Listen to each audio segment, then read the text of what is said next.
Good morning. Let me add my welcome to you all. And now it's my real pleasure to introduce Stephene Moore. She's, as you know, the Regional Director of Region 7 of the U.S. Department of Health and Human Services. Stephene Moore brings extensive experience to the Regional Director's office from her time as a Senior Advisor at the U.S. Department of Health and Human Services, and as a longtime nurse specializing in obstetrics and women's health. Since joining the department in 2012, Moore has worked to enhance the department's relationship with healthcare providers and a wide range of national health organizations. Prior to joining HHS, Moore spent 5 years as the project coordinator for the University of Kansas intern program in Washington, D.C. A registered nurse for nearly 30 years, Moore has devoted her career to public health and education. She has led international medical missions to Eastern Europe and Central America and served on the advisory board of the University of Kansas School of Nursing, as well as on the boards of many other local, national, and international organizations. Moore, who holds a bachelor's degree of science in nursing from the University of Kansas, is passionate about the need to improve public health through prevention and education. She lives in Lenexa, Kansas, with her husband, Dennis, and they are the proud parents of 7 grown children and 12 grandchildren. She's been, since she's come to the regional office, she's been an incredible advocate for coverage expansion. We've had several conversations with her at the foundation and really appreciate her leadership. Please join me in welcoming Stephene Moore.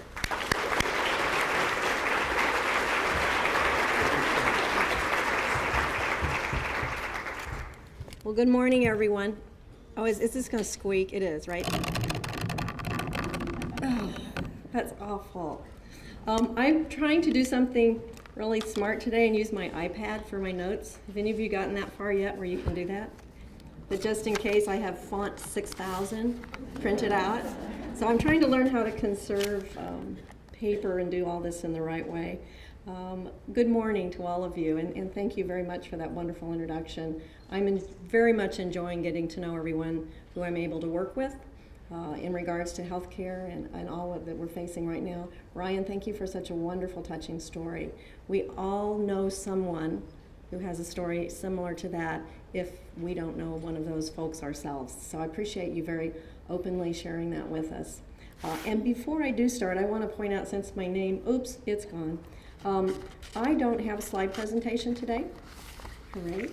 But I do usually end with my name and my email so people can contact me at the end if you have questions. So I will let you write it down right now, since my name is spelled a little differently and it might be in your program, stephenie.moore@hhs.gov. And Stephene is Stephene. Wasn't that clever? I thought it was, especially when I got notice that I was supposed to enroll for the draft. They wanted Stephen E. to be sure and enroll in the draft way back then. So I would be remiss if I didn't begin with offering greetings from my boss, Secretary Kathleen Sebelius. She is one of the hardest working people I've ever known. I was fortunate to, I've lived in Kansas a long time and was very fortunate to have her as my governor for many years, and beyond that, she was our insurance commissioner, state legislator for a long time, and even on top of that, a good friend from that I've known for many years. It's sad to report that her father died yesterday. Some of you may know former Governor John Gilligan of Ohio. A good man. He was 92 years old, that had a wonderful life. So we send our condolences to the Sebelius family and all the Gilligan family. Okay, I may still need my glasses. I apologize for that, but I'm going to try this other way of speaking to you. Right, I'm trying. You'll all be patient. If not, I'll go to the paper. I want to talk about some of the ways that the Department of United States Department of Health and Human Services is working with all the states to meet the challenges and seize the opportunities our states have ahead. We know our country's future depends on overall health of all of our families and the communities where they live, and that's the need that the Affordable Care Act is designed to meet. As a reminder, the first thing to know is that for the 85% of Americans who already have insurance, the law has already improved that coverage. First of all, being a woman is no longer considered a pre-existing condition. Raise your hand if you're happy about that. I'm happy about that. And pretty soon, no one is going to be denied insurance because of a pre-existing condition like diabetes, ovarian cancer, asthma, in my family, Alzheimer's disease at a young age. All those important things that can hit your family and tear you apart. There are more than 3 million young people who now have health insurance under their parents' health plans through the age of 26. I know some of you are happy about that. And this is giving these young people the freedom to pursue their dreams without worrying about health insurance. Of course, I also like to say it gives their parents the security to pursue their dreams too, without worrying about their children's insurance. There are 71 million adults with private insurance who can now get preventive care such as cancer and cholesterol screenings with no out-of-pocket costs. And last year alone, nearly 3.5 million seniors on Medicare saved an average of more than $706 each on their prescriptions. Think about that. That's enough for a couple of months of groceries. Pay your utilities for a few months. That's great. In 2012, there were 8.5 million Americans who received more than $500 million in refunds because of something called the 80-20 rule. Insurance companies didn't spend at least 80% of their premium dollar on medical care and quality improvement, so the money went back to those who had paid into that. But a critical part of the law is still to come, and that's the part you all are going to help us with. The second thing to note is that 15% of Americans who don't have coverage, or for Americans who buy their own insurance right now but aren't happy with it, well, they'll have better options coming this fall. The new online health insurance marketplace, who's heard of it? Everybody. There was a time when I'd mention it and I'd get 3 people in a room that say they've heard of it. So I'm so happy that you know about it. It's going to open for individuals and small business owners in every state in our country. You can go to www.healthcare.gov and check it out. When open enrollment begins on October 1st, the marketplace will give families a new way to find coverage that fits their budget. And that coverage is going to begin January 1st, 2014.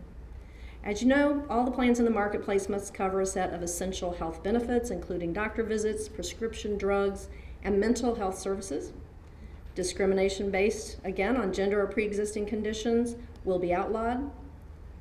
And since these consumers don't have affordable employer coverage, many individuals, families, and small businesses will qualify for a break on the costs of their monthly premiums. So because of the marketplace, insurers will now have to compete for business the way that all companies do, by offering the best products at the lowest price. So we're moving past the days where insurers could say, as Secretary Sebelius has said, and I must quote, they can't just lock out, dump out, or price out anyone who might get sick.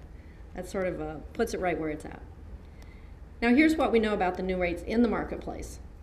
It's unfortunate that some states have inaccurately speculated that the final rates will be what they will be, but we've heard from some states some really great news about the rates that have been finalized.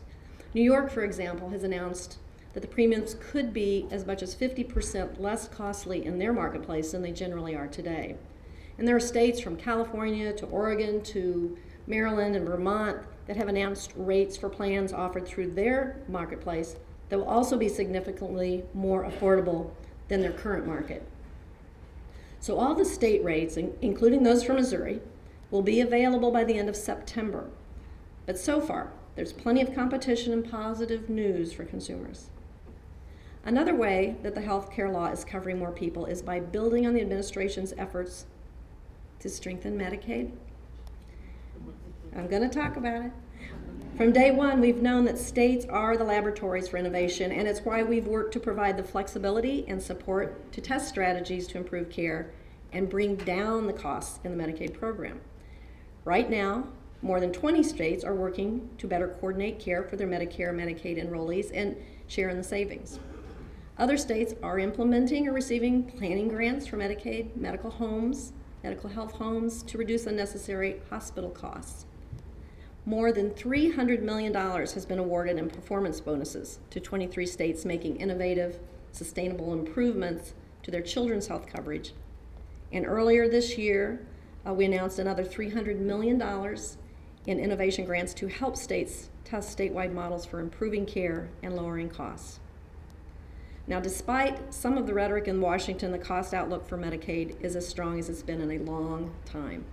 In 2012, Medicaid spending per beneficiary actually fell by 1.9%, and that's the first time it had fallen in 47 years, except for the year when prescription drug costs shifted to Medicare Part D. As a result, our independent actuary has estimated that in 2020, Medicaid spending will actually be 14% lower than previously projected. Now, it's clear that state reforms aided by HHS support are working, and going forward, we're going to continue to work with those states to give them the flexibility they need. There's perhaps no greater opportunity to strengthen Medicaid than by expanding the program and providing millions of previously uninsured parents and adults with their health coverage. Thank you. Medicaid expansion would reduce the burden of uncompensated care by billions of dollars across our country. It would create local jobs and inject significant resources into local economies and hospitals. And it would free up state dollars that can be invested in other priority areas. And that's in addition to the many families who would finally be able to enjoy the security of reliable health coverage. Now, the best part for the states is that the federal government will cover 100%, that's all, right? 100% of the cost of Medicaid expansion for 3 years, and never less than 90% after that. And the program is fully paid for. Not a dime is added to the federal deficit. Now, I know some of you perhaps, maybe not in this room, but some of you perhaps have concerns that this deal could be changed. But if you look at Medicaid's history, you'll see that there's no precedent for the federal government cutting its matching rate. In addition, states are free to take up the coverage expansion at any point. Okay, it's not too late, Missouri. And they're free to drop the coverage without financial penalty at any point. So we are pleased to see that governors and legislators from all across the country and across the different political spectrums are seizing this opportunity, and the door will remain open for others to walk through it. I would like to suggest they start running. Let's do this, let us get it done.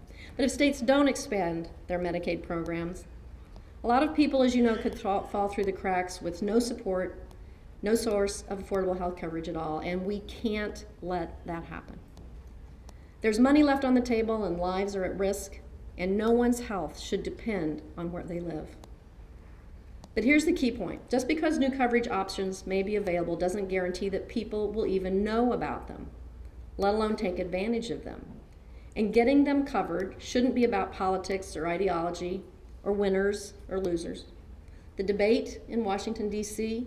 is over. The president signed the law. The Supreme Court affirmed it. Now it's about making sure that people know about the choices and opportunities that are about to become available to them, in many cases for the first time in their lives. Now, over the last 3 years, our Secretary Sebelius, has traveled to over 100 cities, across nearly all 50 states in our country, and has been meeting with families, small business owners, people of all ages who are excited about what's ahead, and they are so anxious for the information.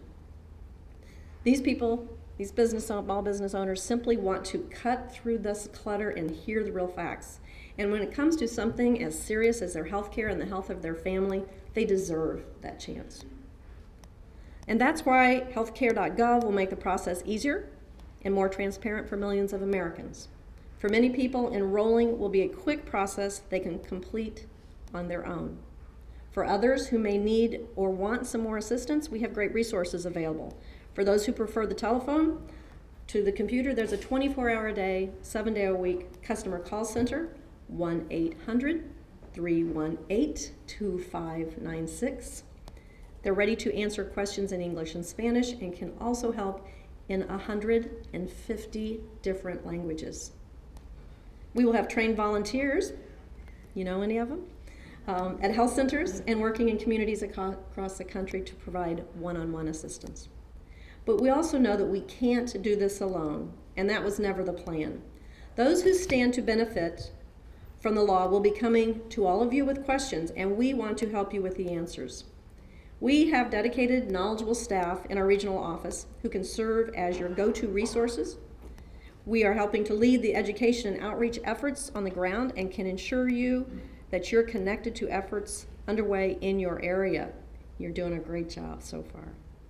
On October 1st, we'll be ready to finally offer millions of Americans in this country the health security and peace of mind they need and deserve. Getting Missourians signed up for health coverage is a smart thing to do. It's smart for individuals, it's smart for families, and of course it's smart for Missouri. And it's the right thing to do so that health care is available to everyone and so we can build a healthier, more prosperous country together. So thank you, sincerely thank you all for being here at the Cover Missouri Summit today. As I read in the little packet, I agree. You are indeed the nonprofit, civic, academic, and healthcare organizations who will be leaving here with the information, the resources and skills necessary to enroll Missouri's nearly 800,000 uninsured through the new health insurance marketplace beginning in just 35 days. The value of your participation can't be measured. Your work will be noted and appreciated by many as you work together, as we all work together to cover Missouri. Thank you all.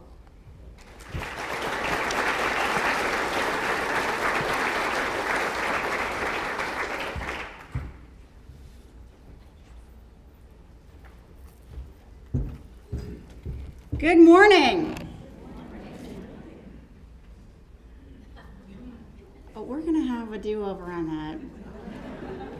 Good morning. Good morning. Hey, there we go. Well done. You just passed your first test with a do-over. My name is Kelly Ferrara, and it is such a thrill to see this room packed with people. Have you all looked around? You should look around for a minute. Look at all these people here today. Look at all of the hard work that is going to come from every single person in this room and the number of lives we are about to go out and influence. Wow. Look at all that. The multiplier effect of you all being here today is going to be huge. And as a resident of the state of Missouri, thank you. Okay, so I'll try to not make you all cry or make me cry or anything with all the touchy-feely stuff that I feel for every one of you. My role here is as the facilitator of the Cover Missouri Coalition, and that group has been a driving factor in putting this summit together. So I'm the person you can blame if anything is wrong, and you talk to Ryan if anything goes right. You're welcome. Absent this appearance here and then a brief comment that you'll hear from me at lunch, I'm going to be just sort of in the background. I'll probably be the one with the camera taking pictures, but other than that, if there's anything that I or my staff can do to help you, please let us know. A couple of housekeeping things to go over. We have the restrooms are just sort of at the corner of where our registration desk is. If you need those during the break or at any other time, please feel free to use those. As you may notice, there are a couple video cameras in the room. We are videotaping all of the sessions today. These will be posted online later. I'll send you all links to that when they go live after they get through post-production and editing. Couple other things, we have some interest from the media here as well today. So there will be reporters around and you'll see other cameras occasionally for some of those going on. We have a person who is handling a lot of media stuff, so if there's any questions you want to direct that either to myself or Jennifer Elstrom from Fleischman Hillard is out usually around the materials table in the front lobby. Speaking of which, the materials table in the lobby is there for you all to pick up packets if you have pre-ordered those. Also, there are like an overview packet you can get, which has one of everything in it if you want to take one of those with you. It also includes the order form. You're going to learn a lot more about those materials through the sessions today, so we'll have information from other people beyond me about that.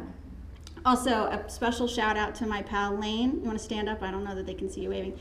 Everybody, that's Lane Jacobs. Yeah, we love Lane Jacobs. On behalf of the FQHCs, Lane has ordered a lot of materials already for some of you, and she would like all of those folks to stop by and see her at her table once this session is over, just so she can make sure you're not duplicating her order and things like that, and that she can get you your materials. So that was a special commercial for Lane. Thanks. The agenda, couple things, you guys, we are paper light for this conference. All of the materials and slide decks are on the Cover Missouri Summit website. I will send out links again to that, but you all, everybody who was on our registration list should have gotten that link from us on Friday. You'll be able to pull those down. The agendas that you have are color-coded to your lanyards in most cases. There are a few people who have blue or something, and I told them to pretend they're orange, because we filled the orange rooms. That does two things. The sessions repeat throughout the day.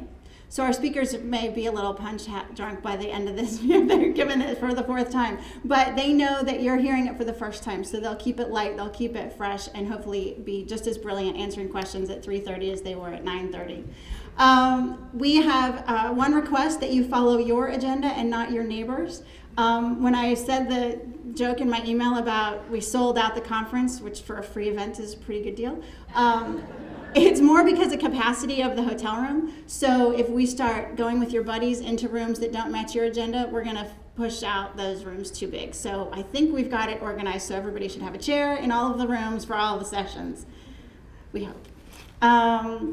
Lunch, we're back in this room, and our closing plenary session with Amy Whitcomb-Slemmer, who has come in from Massachusetts. She's with Healthcare for All. She will be our closing keynote speaker. You'll be back in this room for that. One thing for lunch, some of you have little, I didn't bring one with me, my camera lens cap is in mine, but on the back of your name tag, some of you have green index cards. And those green index cards will say vegan or vegetarian if you have submitted a special request. If you'll make a little table tent out of that when you come in for lunch and just put that in front of you, our catering staff will then be able to provide you with the meal that you have requested. That's my system. I'm hoping it works. Again, if you have a problem, I'm the problem person. And we'll get that taken care of. Another shout out to, okay, how many of you are on Twitter right now with me, hashtagging CoverMo, because I love you all. Thank you. We have a hashtag for Twitter. For those of you who tweet, please use hashtag CoverMo. There's a lot of good content out there right now already, I'm excited to say. There are a lot of great shout outs for Stephene's presentation and what she was talking about. And I will close with just one more note of appreciation about the work that you're undertaking and how important that is. While none of us can do this alone, all of us can do it together. Oh, thank you. Okay, I'm not used to people clapping when I say things, so that was kind of nice. The content you're going to get today is absolutely 100% designed to make that delivery system simpler for you and get us through the next 34, 35 days and beyond. Because while there's a big finish line, it feels like October 1, that's not a finish line, folks. That's the starting gate. We've got a long way to go. And I hope that you'll consider joining the Cover Missouri Coalition. We meet monthly in Columbia, and a lot of the work you're going to see the results of today came from that group. So if that sounds like a place for you, please see me, and we will get you added to that list and help us accomplish our goal of getting the uninsured in Missouri to less than 5% in 5 years. Let's go do it. You are on a break now until 9:10, so do lots of networking. Stephanie was very generous in not making you sit through a really long speech, which means you get extra playtime, networking time, time to pick up your materials, time to see Lane, all that good stuff. So thank you all.